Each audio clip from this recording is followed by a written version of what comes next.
আষাঢ় শ্রাবণী আকাশের রং বদলানোর সঙ্গে সঙ্গে হাওরে ধান কাটায় নিয়োজিত কৃষকের মনে আতঙ্ক দেখা দেয়। বিস্তীর্ণ হাওর জুড়ে কাজে থাকা কৃষক কুল কিনারা খুঁজে পাওয়ার আগেই বজ্রপাতে কেড়ে নেয় প্রাণ। দিন দিন এই আতঙ্ক বাড়ছে, হচ্ছে প্রাণহানি। জলবায়ু পরিবর্তনের ফলে বায়ু দূষণের কারণে বজ্রপাত বাড়ছে বলে মনে করেন বিশেষজ্ঞরা।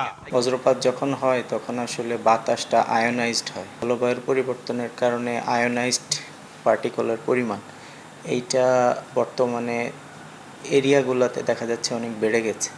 বেড়ে যাওয়ার কারণে বজ্রপাত হওয়ার প্রবাবিলিটিটা বেড়ে যাচ্ছে দিন দিন।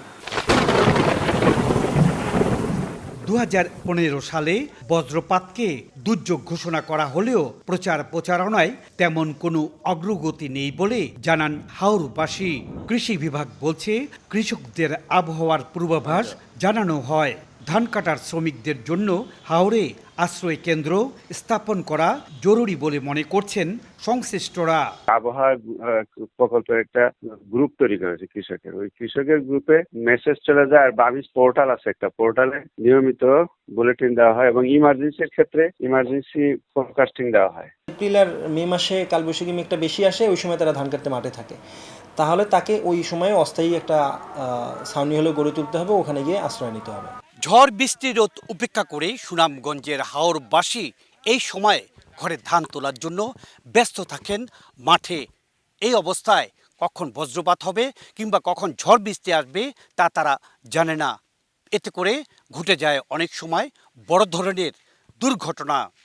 গত কয়েকদিন আগে একজন মারা গেছে আমরা আন্নারপুরে, আর কোনো মাইকিং চেকিং করা হয় না। বৃষ্টিপাত হইলে তোমার টাড়া পরে, যে জিলকায় টিলকায় মানে মানুষের টাড়া পড়লে মারা যায়, এইগুলা যে একটা খবর আছে না, এই খবর আমরা এই তাহিরপুরের ভিতরে আমরা পাই না। জাতিসংঘের তথ্য অনুযায়ী বাংলাদেশে প্রতি বছর বজ্রপাতে গড়ে 300 মানুষ মারা যান। চলতি বছরের জানুয়ারি থেকে 30 এপ্রিল পর্যন্ত 67 জন বজ্রপাতে মারা গেছেন।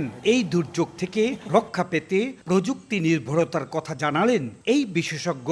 বজ্রপাত যেহেতু হাই ভোল্টেজের একটা ইলেকট্রিসিটি প্রবাহ, এমন কোনো পাথ যদি তাকে দিয়ে দেয়া যায় যেই দিকে সে আকৃষ্ট হবে, তাহলে হিউম্যান বিইং বা অন্যান্য স্থাপনা সেগুলা প্রোটেক্টেড হবে। জলাভূমির হাওর অঞ্চল খ্যাত সুনামগঞ্জ, হবিগঞ্জ, কিশোরগঞ্জ ও নেত্রকোনায় বজ্রপাতে মৃত্যুর হার সবচেয়ে বেশি।